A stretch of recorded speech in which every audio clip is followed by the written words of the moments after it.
Sometimes when you're working with long numbers in Excel, these would automatically get converted into scientific notations. Now, in most cases, this is not what you want. So in this video, I'm going to show you some simple methods you can use to convert these scientific notations back into numbers. Let's get started. When you're working with long numbers in Excel, whenever you enter a number that is more than 11 digits, Excel is automatically going to convert it into scientific notation. For example, if I come to this cell and I enter, let's say 1, 2, 3, 4, 5, 6, 7, 8, 9, which is 9 digits, and then 11 digits, this is fine. But as soon as I add another digit to it, you'll see that it automatically gets converted into scientific notation. Now, this is just the built-in formatting that Excel has. So here I have this data and I have some numbers that are longer than 11 digits. So this has been converted into scientific notation and I want to remove it. And the easiest way to do this is to change the cell formatting. So you select the data set, then you go to the home tab, and here within the number group, we have this drop down where we can specify the formatting. As of now, the formatting is general, which is the default formatting in your system. So what you can do is change this to number, and as soon as you do this, it is going to start showing you these numbers along with these two digits after the decimal that you can remove by again going to the number group here in the home tab and then clicking on the decrease decimal. So this is the easiest way to do this. You simply change the cell formatting to numbers and it is going to start showing you the full numbers, whether it is 11 digit or more than 11 digits. Sometimes Excel is going to convert your numbers which are less than 11 digits into scientific notation if there is not enough width in the cell to fit that number.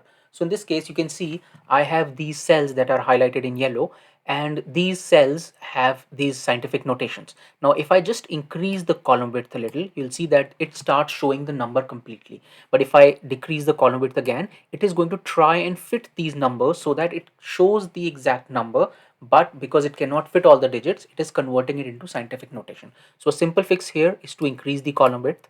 Now, even if after increasing the column width, you still see the numbers in scientific notation, just change the number formatting as I showed in the previous method. So select the data, go here in the home tab in number group, click on this drop down, set this to number, and then remove the decimal if you want. When you are manually entering the data in Excel, one way to make sure that the numbers appear exactly how you enter them is by adding an apostrophe in the beginning. So when I add an apostrophe in the beginning and then I type any number, Excel is going to treat it as text and it is going to show it exactly as I enter it. So it is not going to change any formatting or anything. So in this case, if I enter, let's say a long number 1, 2, 3, 4, 5, 6, 7, 8, 9, and then I increase it so it's 13 digits and I hit enter, it is going to get shown exactly as the number, and Excel is also not going to show you the apostrophe. While it's there, it is not going to be shown in the cell. If you select this cell and you see in the formula bar, you'll see the apostrophe, but it doesn't get shown here.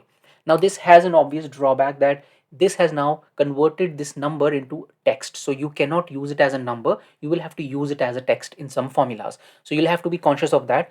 But when you're working with long numbers, such as let's say account numbers or social security numbers, and your Excel is doing the tricks and it is converting them into scientific notation, then you can use this trick while manually entering it. Another good reason for doing this is Excel only has a precision of 15 digits. So let me explain what I mean.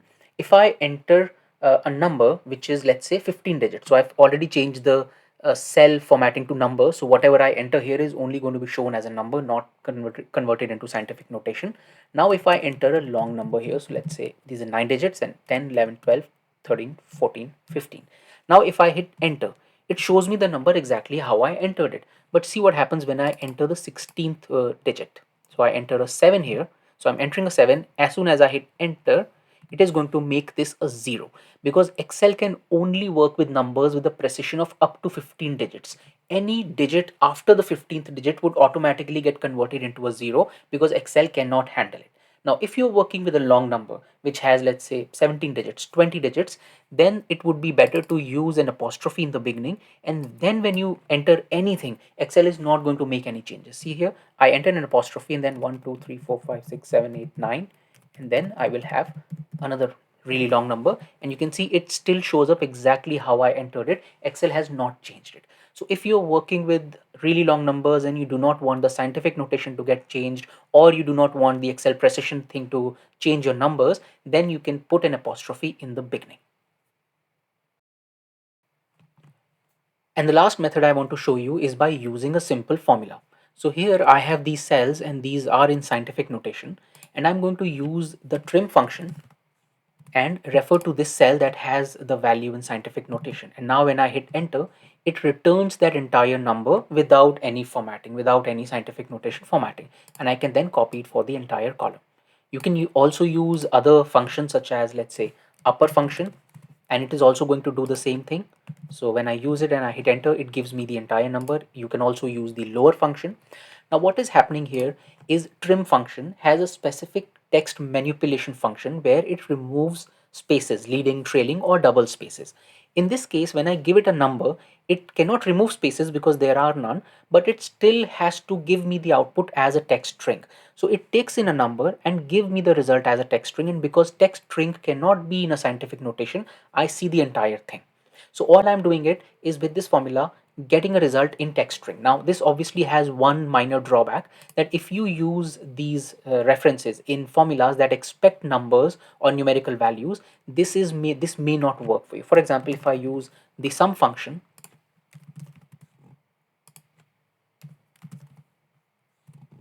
and I use this range to get the sum of all these values, it is going to give me 0 because some function expects these to be numerical values and these are in text format.